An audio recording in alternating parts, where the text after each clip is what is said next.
The wind howled through the barren trees outside Margaret's small farmhouse in rural Vermont, rattling the windows as she sat alone at her kitchen table. At 58, she was a retired nurse, with aching knees and a heart heavy with unfulfilled dreams. For 30 years, she'd tended to patients in a bustling hospital. Her days a blur of bandages, charts, and forced smiles. Now, with her career behind her and her only son living across the country, the silence of retirement felt like a punishment. She sipped her coffee, staring at the cracked Muga gift from a patient she could barely remember and wondered if this was all life had left for her. It was a frigid January morning when everything changed. While sorting through a pile of old mail, she found a faded letter from her late mother, tucked inside a recipe book. The letter, written decades ago, spoke of a dream they'd shared when Margaret was a girl to open an animal sanctuary. They'd spent summers rescuing stray cats and injured birds, dreaming of a place where creatures and people could find healing. Life had intervened: nursing school, marriage, motherhood, and the dream had faded. But as Margaret read her mother's words, a spark ignited. What if I could still do it? She thought. At 58, with no experience and a modest pension, it seemed absurd. Yet the idea took root, refusing to let go. Margaret started small. She had 5 acres of land, overgrown and neglected, and a barn that hadn't housed animals in years. With her savings, she bought lumber and fencing, teaching herself basic carpentry from YouTube videos. Her hands, once steady with a syringe, fumbled with a hammer, but she persisted. The first resident was a mangy dog she found limping along the highway. She named him Rusty and nursed him back to health, his grateful eyes giving her a purpose she hadn't felt in years. Word spread in the tight-knit town of Willow Creek. Neighbors dropped by with Strace, a kitten with a broken leg, a rabbit abandoned in a box. Margaret took them all, her barn slowly transforming into a makeshift shelter. But the work was overwhelming. Feed, vet bills, and repairs drained her funds, and her body protested the long hours. One night, exhausted and doubting herself, she sat with Rusty in the barn. "Am I crazy for thinking I can do this?" she whispered. He licked her hand, and she decided to keep going. She couldn't do it alone, though.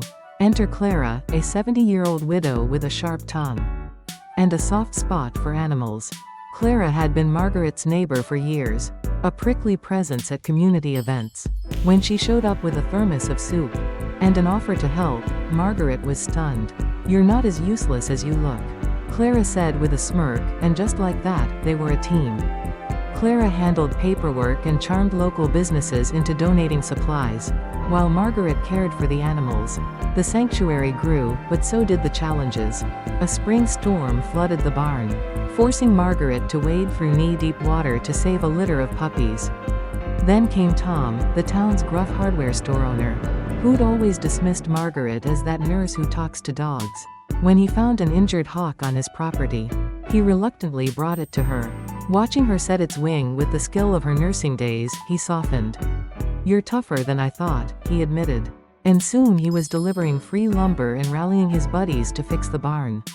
Margaret's son, Daniel, was another hurdle. Living in California with his wife and kids, he called one evening, his voice tight. "Mom, you're too old for this. What if you get hurt? Sell the place and move here." His words stung, echoing her own fears. She hung up, tears streaming, and considered giving up.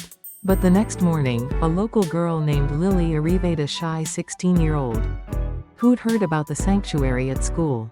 She asked to volunteer, her quiet presence soothing Margaret's frayed nerves. Lily had lost her mom young and found solace in the animals. "You're like a superhero," she told Margaret, and those words rebuilt her resolve. By summer, the sanctuary housed 20 animals: dogs, cats, a goat, even a one-eyed raccoon named Bandit. Margaret named it Haven Hill, after her mother's maiden name, and put up a hand-painted sign.